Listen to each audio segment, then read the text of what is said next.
Hal here, and I just want to take a minute to talk a little bit about Onyx. Been using it now for about a year, deer hunting, moose hunting, turkey hunting, all of that, and really come to really like it. I like the satellite imagery mainly because I can locate hidden fields, for turkey hunting, the bogs for moose hunting. You can tell the different stage of cuts up here in the big woods for deer, whether it's clear cuts, select cuts, see the skid roads, and it's really a big help I found coming out at night. It's can really tell you like the easiest way to get out, if you got a couple miles, a couple hours to walk out. And so anyways, got the app on my phone, got the chip in my GPS, and I'm good to go. So not only that, it's used by 4,600 game wardens across the country, which is pretty incredible, and Bureau of Land Management, Forest Service, wildlife biologists, and all that. They all use it, so I guess it's something you ought to be using too. So anyways, go to onx.com and you punch in the promo code BWB, and you're going to get a 20% discount. Good hunting.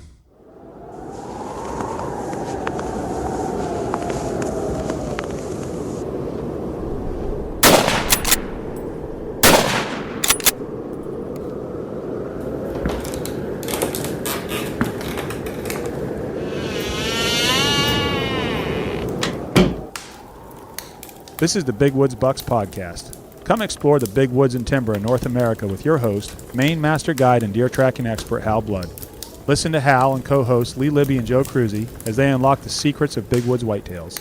Each episode will provide valuable insights in the tried and true system Hal has used for the last 40 years to scout, locate, and hunt mature big woods bucks. Listen and laugh as the crew discusses Hal's legendary adventures and learn how to apply a lifetime's worth of lessons from the big woods to your own hunting and outdoor adventures. Welcome to the Big Woods Bucks Podcast. I'm your host, Hal Blood. Sitting here with me is Lee Libby. Howdy. And Joe Cruzy. Hello. And we're down here at beautiful Lake Parlin, sitting in the camp, looking out the window, and we got about 3-4 inches of snow again this morning on, the heck's the date here we're doing this? April 22nd? 3rd? Yeah. Who keeps track of the days these days? Yeah. Right. But it'll help melt the other snow. That's what I always say. It's just poor man's fertilizer, right? Right. So you keep telling yourself that. I'm done with it. I'm done. Yeah. Can't do nothing with it. No. There was quite a bit of bare ground showing before this, but it'll go quick. It's supposed to stay cold today, below freezing, and then from Friday on, I guess it's supposed to go right to 50 every day, and within a week, I think pretty much the snow will be wrapped up. Might be a few little drifts in the woods or something, though. But that's typical for us, right? We don't have a spring. Yeah. We go right from winter to summer. Yeah. But it seems like it's better than the last 2 years. I mean, the last 2 years, the 1st of May, I was busting out the roads to get up in remote camp, with tire chains, trying to get up in there in early May. So. Your deer clinic's all filled up? Yep. That's gonna be a good go. How many are you doing? 4. 4 deer clinics? Yeah. Holy shit. You're gonna be busy. Yeah. Fun though. I like doing them. It's almost as fun as actually going out hunting because you're kind of doing the same thing. You're scouting around, you're looking for sign, and I like teaching the guys that stuff. And are you still doing the guide school? No, I'm not. I just, there's so many people doing it now in Maine that I quit doing it years ago because, you get a half a dozen people and it's kind of wasn't really worth it, and then I didn't really have a place to do it after I sold Cedar Ridge there. So, no, these deer clinics are enough. They're a lot more fun for me and so, yeah. I think you should do not a guide school, but a woodsman school or woods person school. How do you say that politically correct, Joe? You know what I mean? Because I think it would, no matter what, it would help it would help a lot of people's woodsmanship skills, which would make them feel more comfortable in the woods, which would make them a more successful deer hunter overall. Funny you should mention that. I have been thinking about that for years, and it'd be like I would think of it as like a orienteering school or something and teach people. Pioneering school, we'll call it. Yeah. Well, teach people how to. We're going to build log cabins too? Oh, yeah. I'll have a log cabin class. Yeah. You teach people how to build shelters. Build a shelter, and Joe will teach them how to cook.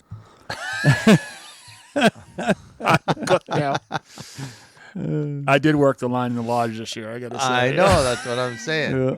I don't think I'm teaching anyone anything. Burger. Yeah. I'm glad I got pigeonholed into that job.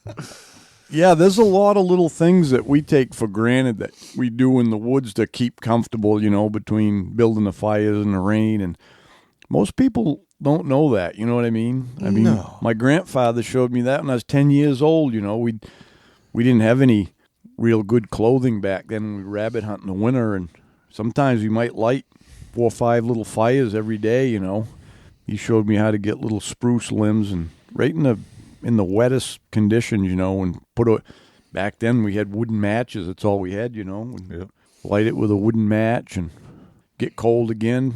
I'd get a little fire there, a little bit, warm my hands up, and then keep going, Especially with this corona thing that's going on. There's probably a lot of guys around afraid they're going to lose their girlfriend to a good woodsman. Yeah. Yeah. Do you see that little meme on Facebook? The guy, she's sitting there on one side of the bed thinking, I wonder if he could kill a deer. And he's laying on the other side saying, how in the hell do you catch a deer? Yeah. Yeah. Yeah. Oh, shit. But true story. I think something like, I think you'd be surprised. And what do you really need? 10 people a week, 12 people a week for 3 or 4 weeks? Well, it's hard to do any more than that. I take 10 on the clinics because it's a good size that you can individually help people, but you try to get more than that, and it's like a herd, Well, it's like any school that has too many pupils and not enough teachers, right? Yeah. So, yeah. Yeah. Maybe we should do something like a bunch of us get together and have like a big wood school, and it'd be a bunch of us doing it, and then they could have different classes or something like that. I think people would like that. It'd be pretty fun. We'll have to think about that. Well, I think and you look at it in the recreational aspect too. There's 4 or 5 fellas around that do something every year together. Yeah. Having a drink, one too many Tito's, and they call you and sign up. Yeah. Who didn't silence her? Weren't you going to put that on vibrate? I did. We have a special guest that's just called in. Mark Sheeran from over in New York. Mark, you there? I'm here. Can you hear me? Can hear you fine. You hunkered down over there in the Corona state? Yes, we are. Luckily, you're up north. It probably ain't so bad up there. It's not. It's really not bad at all up here. I think to a certain extent, it's a little bit overblown. I'm not saying the virus isn't bad, but I think the media trumps it up a bit. Good pun. Yeah. No pun intended. Yeah. None at all. I agree 100%, Mark. Yeah. It's we're at the point now where we're ready to just, cut loose. I'll take my chances. I have this theory that I share with people, Mark. There's 100 people. There's 100 people standing on the bridge of the Titanic, and the captain looks around and said, if one person jumps overboard, 99 will live. What do? Yeah. You jump overboard, right? Yeah. So if my life... Does this mean we get to take you out and shoot you today? Yeah. I'd give you 3 or 4 minutes just to torture me, but it was, I guess what I'm saying is I'd sacrifice myself for the well-being of the country. You know what I mean? I think that anybody that thinks that their life is more important than the well-being of an entire nation is pretty selfish. Well, that's kind of the other side's argument for us staying put is, we're endangering the older population in nursing homes. But the problem I have, we don't need to get too far into this, is that I just don't believe the way they're doing the numbers. I think they're... Well, look at, that's exactly right, Joe. I'm a statistician. That's what I do for a living. And I'm looking at the fact that there's no vaccine yet, and they weren't counting a tested group because they didn't have any testing for the first 2 months. And you can count death pretty easy because it's binary, you can see it. And so the death rate was very high. Well, suddenly now that they're testing people and figuring out that a lot more people had it and got over it, all of a sudden now we're looking at numbers that are similar and in some cases lower than the flu. So, I'm looking at shutting down a global economy over the flu. I'm not being dismissive to death. I'm not. But I just don't get it when you look at the numbers. The reaction is just strange to me. And the other part of it is every death now is coronavirus. They're not. They won't even. Yeah, and suicides are now. And the other part of this too is, there was a local story here where a kid cut his finger off and went to the hospital in Skowhegan, and the doctor wouldn't come in to reattach it because it wasn't COVID. Well, here that brings me to sort of where we're at. The unintended consequences of creating panic. I don't think that they realized, for instance, there's been more alcohol and drugs sold in the last 2 months than in our history, monthly. More alcohol has been sold. So you have a bunch of people who, 10% of our population struggles with substances, and they can't go anywhere to get help. Or if they can, they don't know that. They're going to stay home. And these people are drinking themselves to death. So you got to wonder, that's just a small piece of the social puzzle, but it's an unintended consequence of death based on the cure of isolation, right? So in response to that, what I've done in my business, I help people with addictions. We have the Freedom Model. We're offering my entire program on live broadcast every day at 4:00 for free. And anybody can join us on the Facebook Lives and be a part of getting a solution to their addiction from home for free. We're also offering our book for free, digital copy. And we also are offering one free class if you want to call in privately for some private instruction as a consultation. So we're trying to provide a service for people during these hard times where, the unintended consequence, right? People are dying in their apartments, drinking themselves and drugging themselves to death. So hopefully people will tune in to our Facebook Lives. Again, it's 4:00, and you can go to the Freedom Model Facebook page and see that. It happened in Rangeley. We lost a fella. Local cook right there, one of the restaurants, wasn't working, went home, 3 or 4 days, dead. Yeah. What's going to happen is when you, like I said, I'm a statistician. When I was looking at the alcohol rates, the purchase rates, they're astronomical right now. Well, some of that would be me. I was holding back on my comments. But the worst part about a lot of this, I guess some would say good and some would say bad, but it's kind of a crappy time of year for us up here in the Northeast, where you come home at night and you want to work on the house, but there's still snow on the front yard, so you can't really do any raking. You can't do any cleanup. So what do? You sit down, you click on the boob tube and mix a drink. And that's what's going on up here, and it's got to be hard for people, Everybody I know, everybody I've talked to, we're starting to look like wood ticks up here because, between the food and the sweets and, Mama's trying to keep you happy at home, so she's cooking brownies every night. Holy crap. Yeah. I know. Is that what yours does to keep you happy? Brownies? Oh, yeah. I'm easy. I could think other things. Yeah. Lee's a brownie freak. Chocolate brownies, got to have them. Does that Freedom Plan have anything about sugar and chocolate in it? No, but it applies to anything. That's your next $1 million sales pitch right there, Mark. Don't forget me either. Yeah. So just to back up a minute for people that don't know who you are, Mark, you're a team member from over in, what's your town again, New York? In Amsterdam, New York. Amsterdam, New York, yeah. So Mark's been on the team for several years now, and you've been on the podcast before. Oh yeah. Yeah, okay. Yep. So, but by brief introduction, I'm a deer hunter, and I learned tracking very young, but then I polished up that skill with Hal in 2006. Oh, that's right, too. And then, yeah. And You got to excuse him a little bit, Mark. You know, he's getting a little bit older. I'm crowding 63 here in a couple of weeks. He's doing pretty good, though. He went out for a jaunt yesterday, and yeah, the only thing that bothered him was his knee. Yeah. And my driving. Yeah, I was going to say you're driving. Yeah. Been there, done that. Well, me and Bob went out last weekend. We went out a trail in the Adirondacks, in the southern Adirondacks, doing some shed hunting. And we ended up going a lot farther. I really wasn't looking at the map. I get myself into trouble, and it ended up being a 14-mile day. And we got back to the car, and we were dying. We felt like old men. I said, that's a bit far for me. What'd you find? In a day. We found one antler. That was it.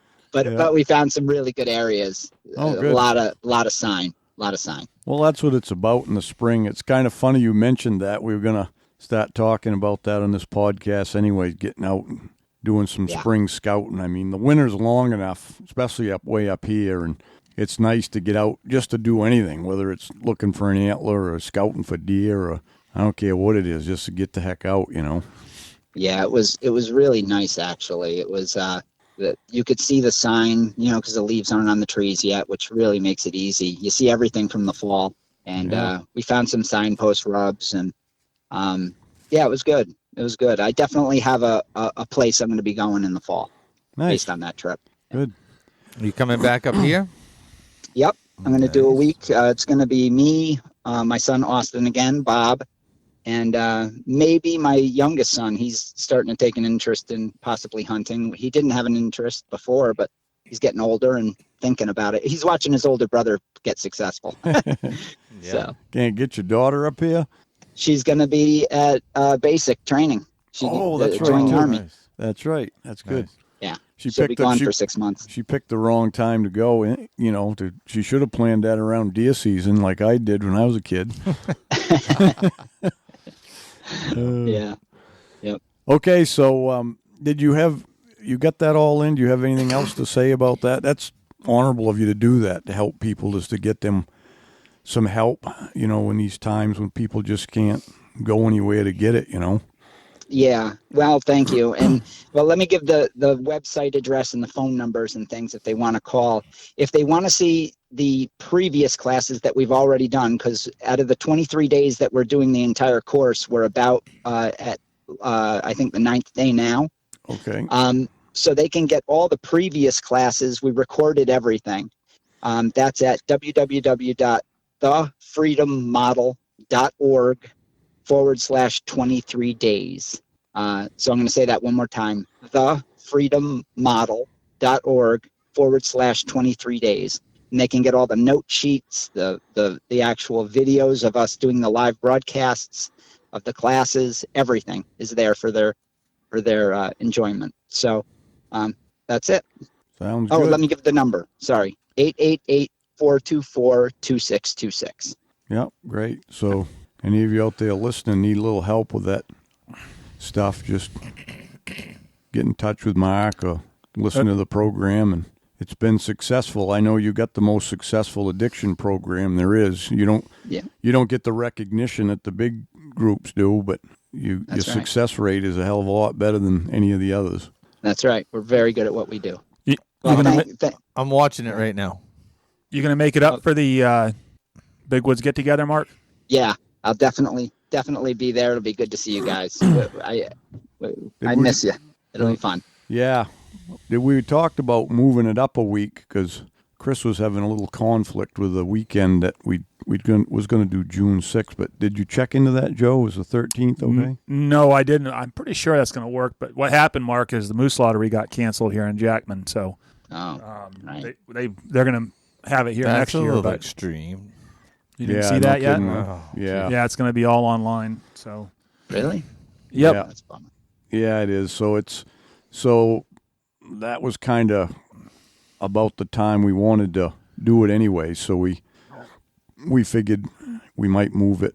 It'd be the 13th. Yeah, if we move it to the 13th, it's just, you know, probably a little bit warmer, you know, if the kids want to jump in the lake or something, you know. Sure. So, but I'll send an email out to the team anyways, and All right. Well, guys, thanks for having me on, and see you soon. Take care, Mark. All right, Thanks. Get back guys. to work. You got lives to save there.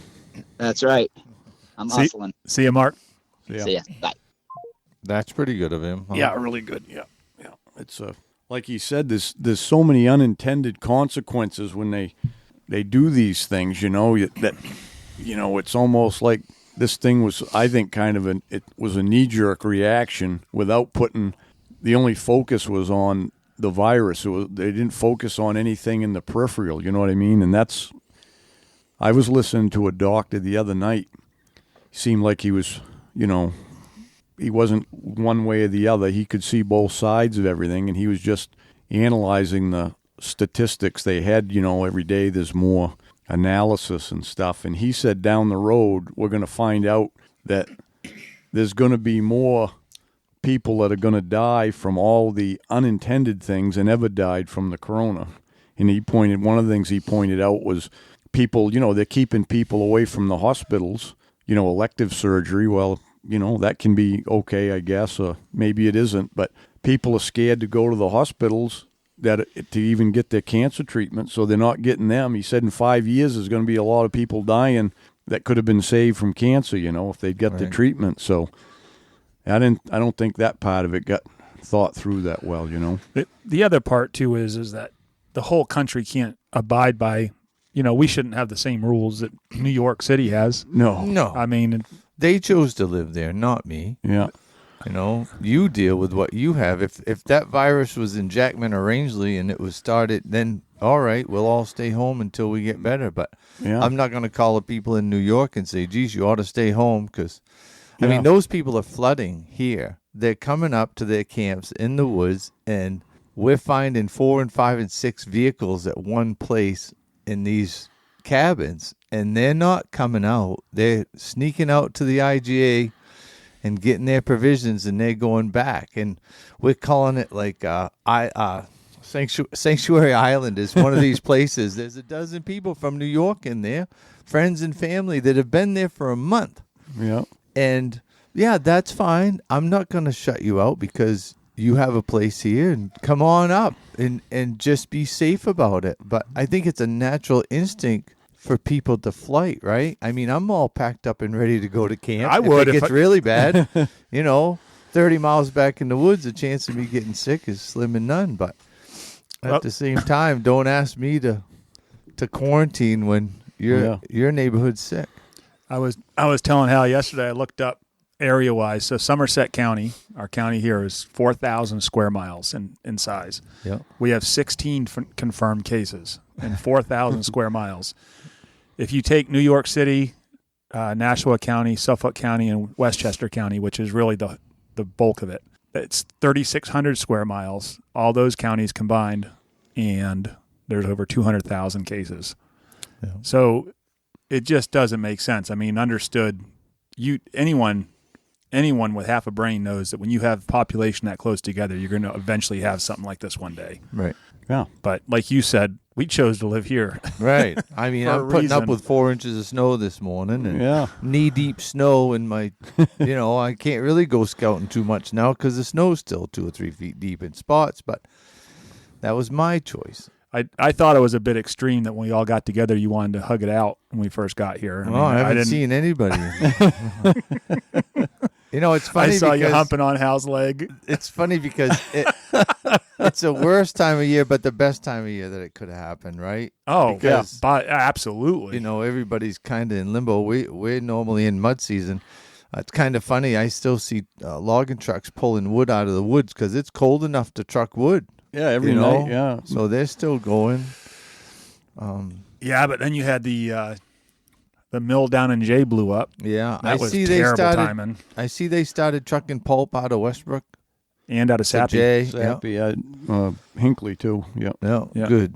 Yeah, helping them out. It is good. It's nice seeing them pull together. And they might find that's cheaper than making their own. Yeah. You never know. Yeah. That's too bad. I talked to a fellow that used to run one of those in Rumford, and he said there's only 2 countries in the world that make those pulpers, and it's quite a lead time. I guess it's a couple years to get one. Oh, no kidding. So they said they already started. They got part of it repaired, though. Oh, good. Yeah. That was an absolute miracle that no one was hurt. Oh, that. miracle. When I saw that video first, I thought, tens of, people were dead. Well, they must have known it was going to happen or something was because they got people evacuated out, I guess, the people that were in around it there. Yeah. So they must have had, probably the pressure was going up and they couldn't get a handle on it or whatever it is. One of the fellows that works for me, his brother was scheduled to go in there and clean that thing 3 or 4 days after it blew. Yeah. They said after? They figured after. They had scheduled maintenance for it, and it blew up first. Guess they were a little bit late. Yeah. Somebody said, and I know nothing about it, but somebody said they thought it might have had a hairline crack in it, and she just let you heard it here first, folks. Well, I mean, that's coming from a guy that ran a pulper for 25 years. Yeah. Yeah. So, me and Joe took a little trip yesterday. Lee, did you hear about it yet? I heard already you were scared that Joe was driving. Well, we drove in. It was cold in the morning, so we took the Ram Charger. It had been sitting since last fall, pretty much. Ram Charger. Yeah, took the Charger. It threw the tire chains in the back and a chainsaw in case of the tree down. We headed in the Spencer Road there, and they'd plowed mile 13. It was pretty good going, and then beyond that, it wasn't plowed, but it'd been packed by snowmobiles all winter, so we drove right on top with the Ram Charger. Didn't have no problem driving in, and then it softened up. Not that it got that warm, but it always softens this time of year anyways. And so we get in there, and actually I drove most of the way in 2-wheel drive. Because Joe goes, you got it in 4-wheel drive? I go, no. And then we got where was it? I think it was $10,000 hill or something there. Going up the steep hill there, I had to put it in 4-wheel drive, and anyways, so I asked him if he wanted to drive on the way out. Yeah, I'll drive, and we're coming out, and it was softer, you get into the places where the snow was deeper than just the packed ice, and he's doing pretty good going along, and then, I don't know, He's doing pretty good, like I'm a 14-year-old. Yeah, he's doing all right. I've never driven in snow before. Well, you've never driven a Ram Charger before. Ram Charger. I can't believe you let him drive it. Yeah. You've driven it. He acts like it. Yeah. It's a little exciting to drive, right? He acts like it's a space shuttle. Yeah. Well, you got to be right on top of that steering wheel. You got to kind of anticipate which way it's going to bounce, Oh, I felt like I was in a driver's ed course. He was oversteering. He'd shoot for one side of the road, then he'd yank her back to the other side. He could be headed out of, and I've seen it more than a dozen times. He'll be headed across the field up there to remote camp, moose hunting, and somebody will say, the key's in the Ram Charger, and he'll stop dead in his tracks and turn around. Now, listen, you need to pull that choke out just about 5/8 of an inch. Don't pump the gas too much or you'll flood it. Turn the key gently until it fires. Yeah. Yeah, it's usually Mikey that's giving him a hard time on the Ram Charger. Yeah, this Ram Charger got the keys in it, and Hal just kind of glares at him. Yeah. Oh, jeez, I cringe. Every moose season, I'm like, I gotta let him use it, but. In his defense, he's so scared when he does use it. That's why he breaks shit. Yeah. So we're coming down this straight stretch, and the snow was pretty mealy, and it was probably foot deep, 8 inches. Something sinking in, going along. And he got to one side a little too far because you could see in places the snow was deeper on one side of the road, and you kind of pull that way. But he kind of didn't realize it was that deep, I guess. Buried it. Right down, when the running board, when he stepped out, the running board was level with the snow. Uh-oh. And I'm like... Not the running board, the rocker. With the floor, yeah. The floor of the... The floor of the... Yeah, no. that's... Oh, yeah. It was right down in. I got it in there good. It must have been 3 feet deep. Didn't you take a picture of my grandson Rylan? He was standing in the tire rut up to his waist in the front there.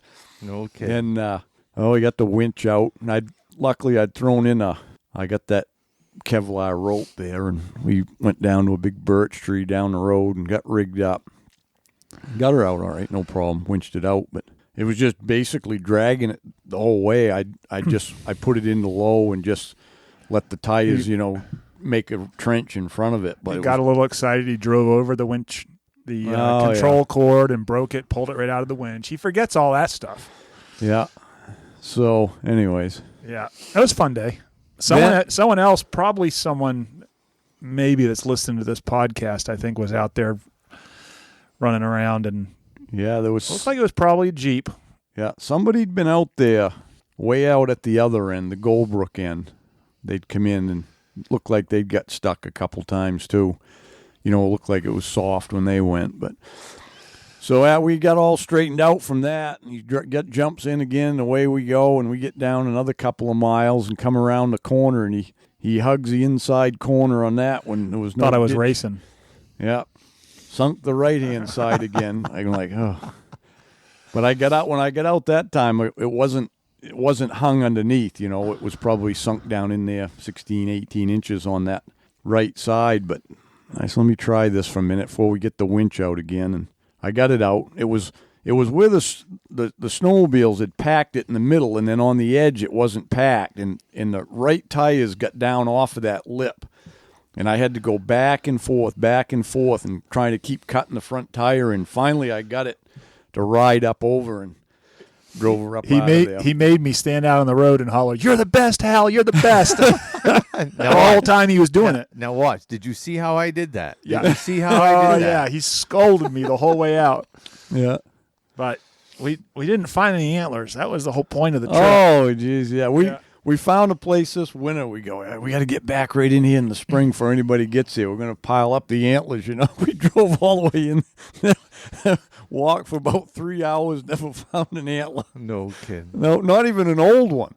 Huh. So somebody... Oh, that area has been... Somebody's picked that over before. Not this year, though. No. But somebody had gone in with a snowmobile. You see the snowmobile tracks and the gravel? But they didn't walk in the woods because when they did that, it was soft. They'd have made a boot track in the woods. But, no, we never found a thing. Well, the other thing is, too, is whenever you're out there in a spot like that, who knows what someone picked up in the road early in the season or it's just it was just a day in the woods. Yeah. Saw a lot of deer sign in there. The deer were all over that. Yeah. Where was that? Yeah. Yeah, well, he's given enough information already. You should be able to figure it out. Yeah. Somewhere's in that 40-mile stretch between Parlin and the Canadian border. Hey, it's Hal here. I want to talk to you about a new partnership we have with Yokohama Tires. And at Big Woods Bucks, we don't take our partnerships lightly. We focus on things that we can use and can believe in and trust. And I've been running a set of the Yokohama Geolander MTs for about a month now. And over the years, we've had a lot of trouble in the woods, with gravel roads, shale roads, and flat tires and stuff. And so I tried these tires out on a moose hunt, and they worked fabulous. I had no problems with them, and still testing them. But the thing I like, too, is I made a trip to New York, and they're for a mud tire, they're extremely quiet on the road. Probably the most quiet ones I've had for an aggressive tread tire. And so we're going to keep testing them here, but I think they're going to be the ticket. I've used dozens of different tires over the years, and these look like they're going to be the ticket. So anyways, the tires are made right here in the USA, down in Virginia, all the light tires, light truck and car tires. There's like 51 sizes available, and they also have a Geolander XAT as a new tire that it's a little less aggressive, like more of an all-season radial. So anyways, check out their website, Yokohama Tire, and see if it's something you can use. Hey, everyone. Hal here. Just want to take a minute to talk about the Woodman Arms muzzleloader. We got them all set on the website to build your own or buy your Big Woods Bucks model, either one you want to do. But anyways, we've tested it a lot, and I can honestly say it's the most accurate muzzleloader on the market, best to carry in the Big Woods or anywhere else at 5.5 pounds. You can't go wrong with it. So get on there and check it out. Yeah, but what I was surprised was we just got out. We parked there, and we were on this end of an old road there, and he's a nice buck track come right across the road in the snow, because the snow wasn't that deep. It was on like a southern exposure. And quite frankly, there was a lot of bare ground. Out where they'd cut pretty hard, it was pretty opened up, and it was pretty much all bare, patches of snow. And then you'd get in on the north sides there, and there'd be more. But them deer, I don't know how many deer had come down through there, and they were living in them cuts, because they'd just thinned that out, I think last year. That thinning must have been a couple of years. Maybe 2 years, but you got all that stuff growing up, the new growth, and there was fresh droppings everywhere and deer tracks while they're living in them cuts, It was pretty. And I'm thinking about where the heck they must have come from to get out of the deer yard to get there, and I don't think they came from very far. I think there must be. I knew there was a deer yard down in below that years ago, but there must still be some that stay there, because there's no way they came from town or even Canada to the direction. The tracks all seemed to had come from one direction. They weren't like coming in from different ways. Once they got there, they milled around. But so same thing here in town. I don't know about your deer in Rangeley, but the deer in town here in Jackman they've all left. They've headed for the hills. No. Yeah. We haven't. No, not yet. We got bucks over there with horns, though.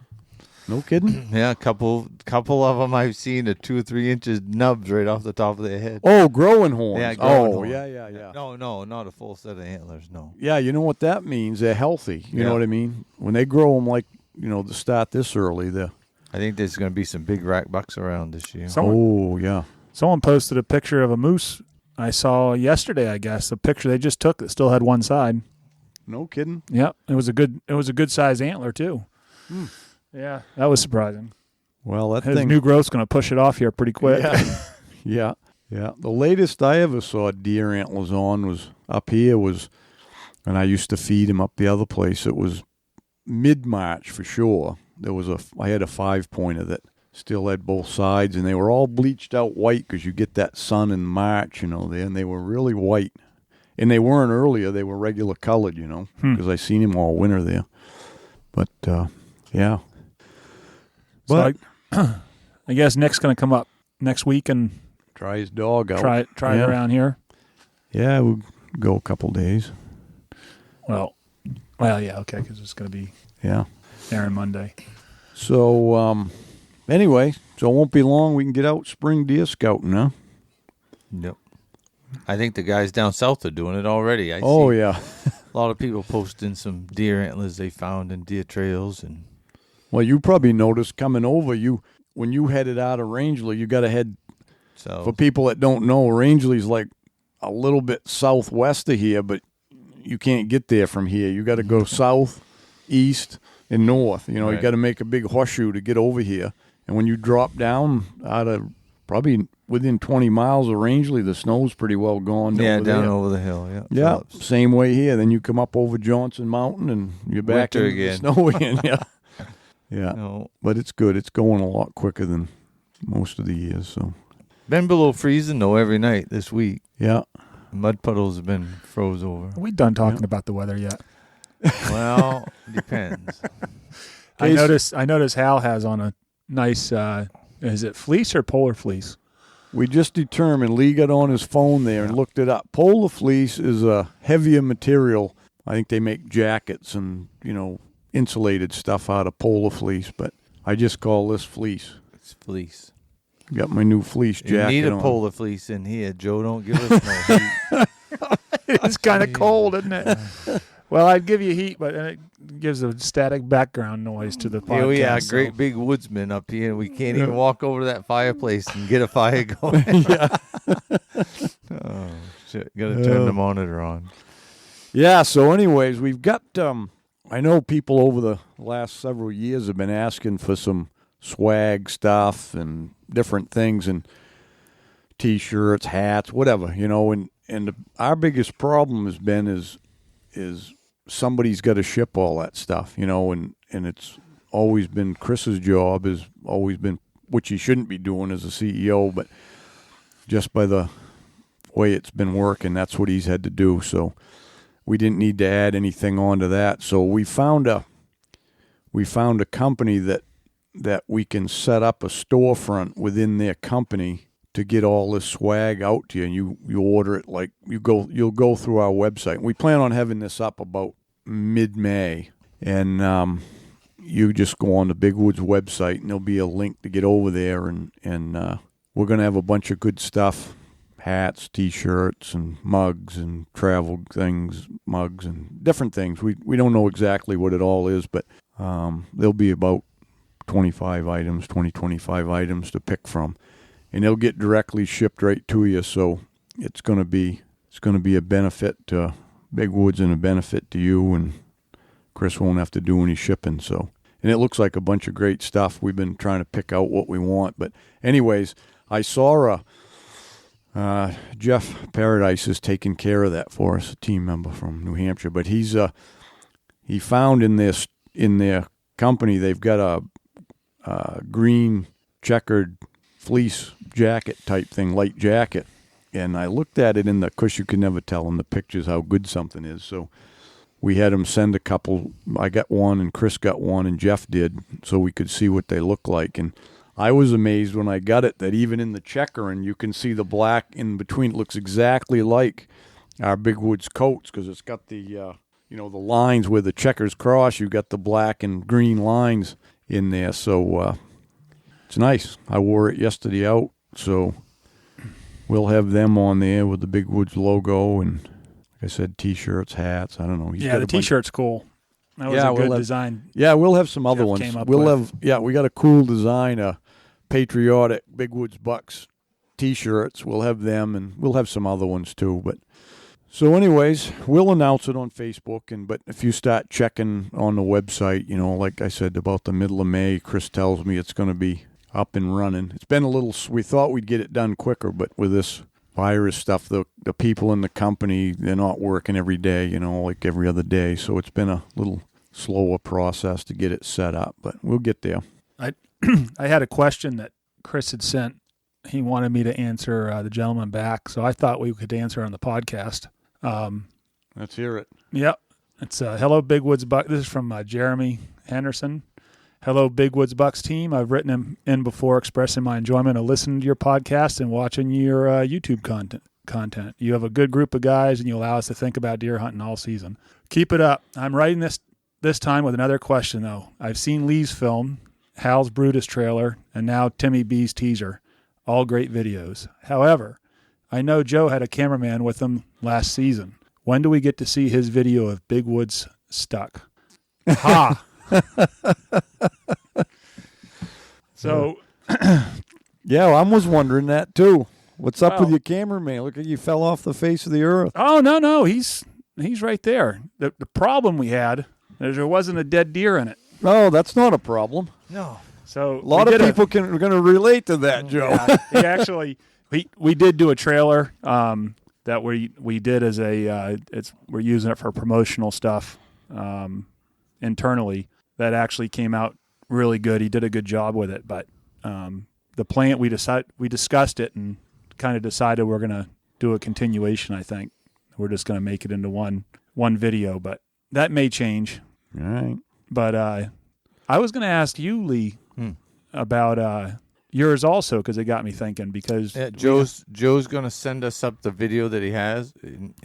What he's put together. He wants us to say that it's okay and discuss it a little bit, and then we should have it ready.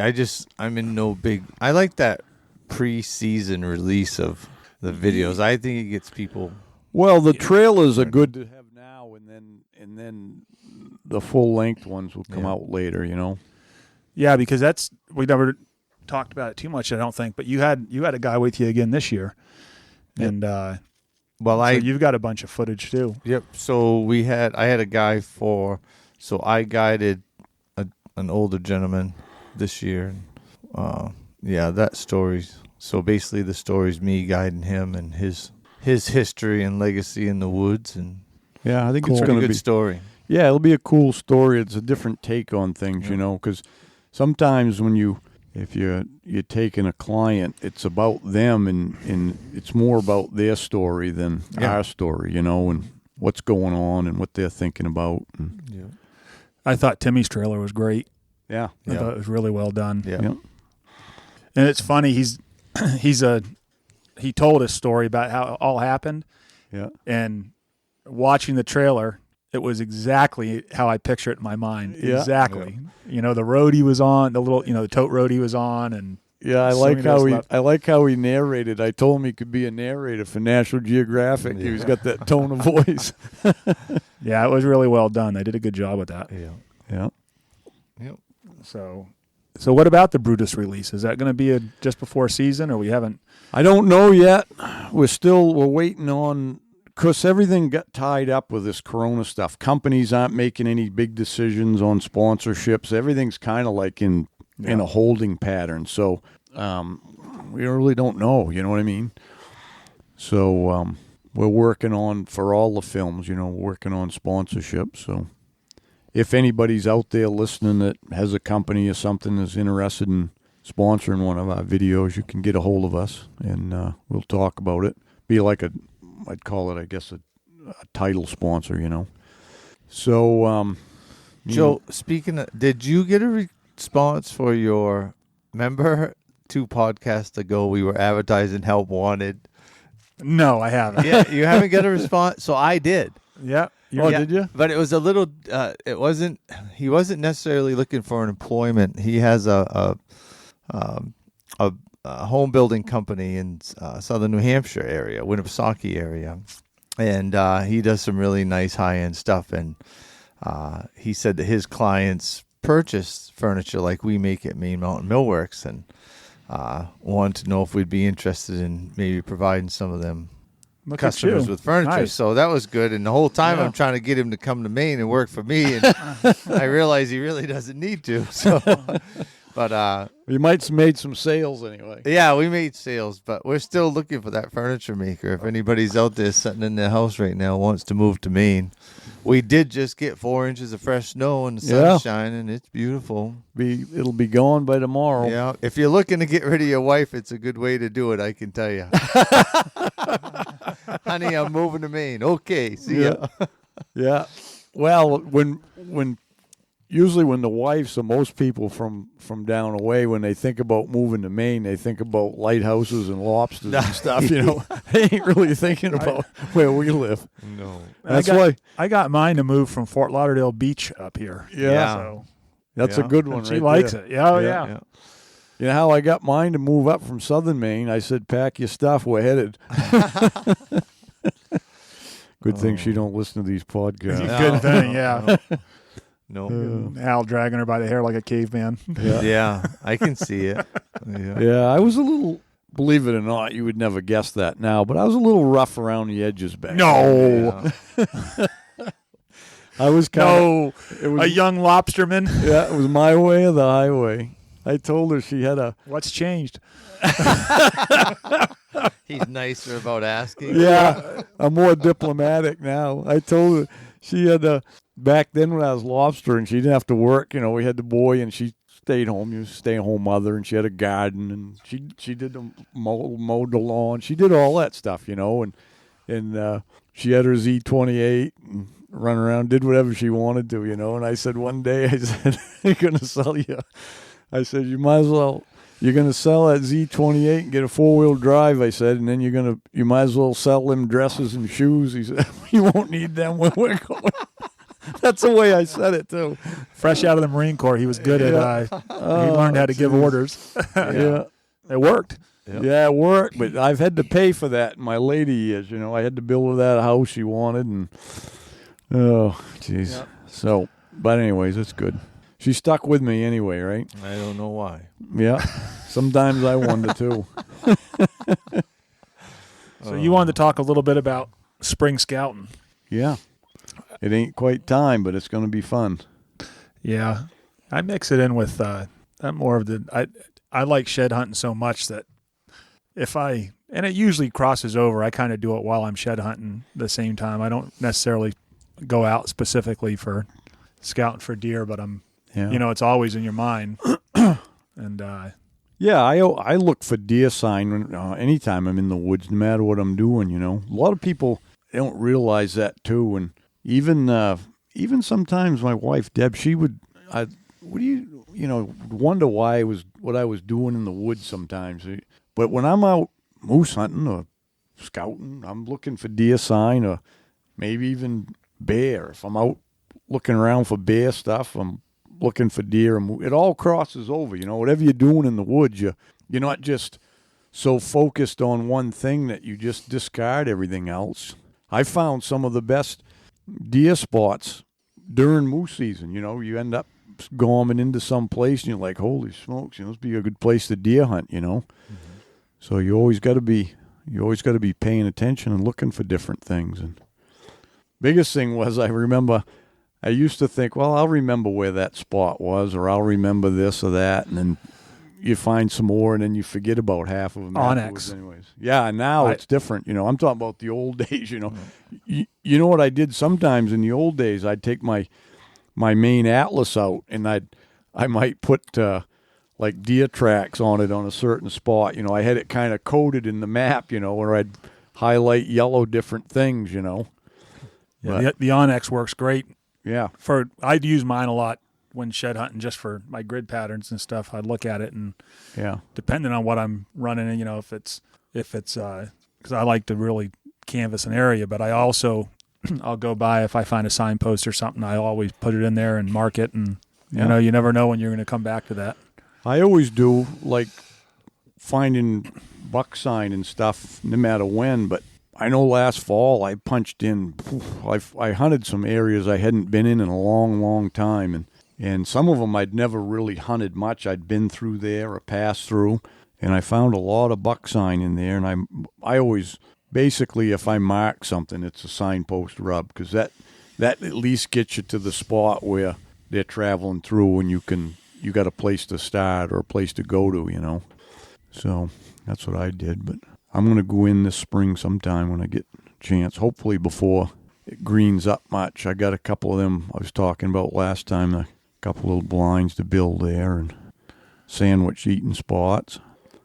And then I got to probably do that pretty quick, because as soon as the snow gets out, I got to I'm going to put a tree stand in for my grandson. He's 10 now, so he's getting a little more ready to shoot a buck. So I'm going to put a tree stand in my 5 buck signpost spot there. So hopefully, you get him in for the moose lottery yet? Yep, he's all in for the moose lottery, and we'll see how that goes. That's another thing for everyone, is that most people know it's May 15th, but sometimes it sneaks up on people. You got to get that done. Time to get your name in, and is it May 15th? I believe so. Yeah. I know it's early May. So I think one year it was like the 13th or something, but I always told people, let's try to get them in by the 1st of May, And then, I did all mine last night. I do them for all the family, the immediate family anyway. Yeah. And you're probably the sub-permittee on all of them. Nope. No, I used to. I don't even care anymore, really. I mean, I moose hunt enough that I know I'm going moose hunting. So It's more about the kids, and I got my nephews on there, and I'll put my son as a sub for my daughter, and vice versa and all that. So and this is the first year, because she's been in college. I've had to put in for the bonus points every year and not put her in, and now she's out in the real world now and working, so now she can put in for vacation time and go moose hunting. Yep. Nice. So, which I think I was pretty encouraged through most of the season about the health of the moose. But we went coyote hunting there last week or the week before, whatever it was. We got some snow, and there was a few beds. Every bed pretty much had blood in it. Quite a bit of blood, which was surprising. I never really saw much of a tick problem this year, but apparently there's an infestation around here, because there was a few of them that. Yeah. Well, it's they can get some. They get ticks anyway, some, but this is a time of year when you see the blood, because they're ready to drop off, and the females are all gorged up there. But I haven't seen where it's as big of a problem. I should talk to biologists here pretty quick and kind of find out. They got the collared ones, and they know by now how many calves they've lost, but I've only seen a few that looked kind of shaggy, where they rubbed off around their neck and stuff. I've seen a few that like one we saw yesterday looked bad. Yeah, but not real bad. I saw the worst one I saw was a couple weeks ago there. It was up on the access road there, and that one was like his whole front of his shoulders and his neck was pretty bare, and I could see blood in the road there. And then I only like 3 times I saw blood spots, where the moose had walked, but most of the moose I've seen this winter look good, real good. They had all their hair, and so, but time will tell on that. But I think it's kind of swinging the other way now, finally. But we'll see. Hey, Hal here. Just want to take a minute to talk about the hunting club. And you can join by going right online at bigwoodsbucks.com. But anyways, I've got all my information is going in there.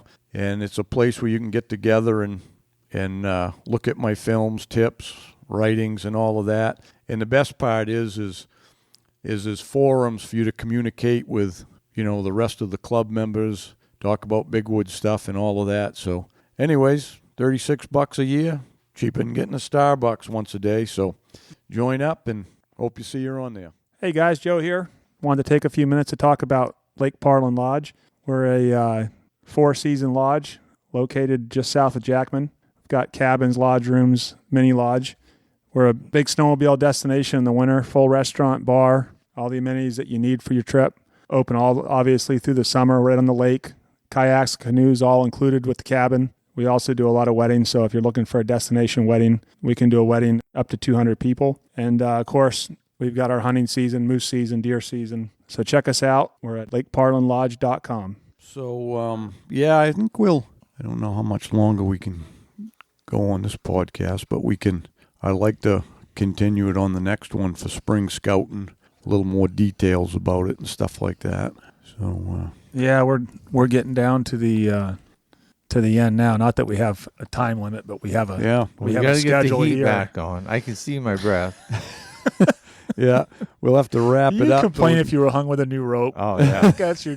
I would. Wouldn't be tight enough. And Lee just wants to get out of here and go back and go to work. He's so excited to get back to work. Well, he's making money hand over fist. Yeah. Oh yeah. Loaded. Loaded. Yeah. So, anyways, well, hope everybody stays safe.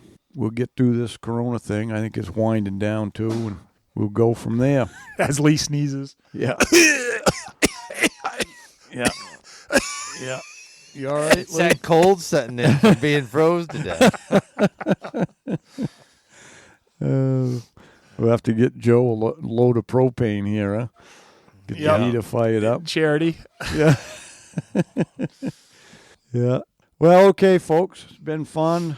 Again, if you think Mark can help you out with anything or know anybody that needs a little help in that department, then please give him a call. And next time we're going to talk about some serious spring scouting, because I know you guys are going to want to get out there and do some of it just to get out in the woods. So, hey, thanks for tuning in. Till next time, good luck on the trail.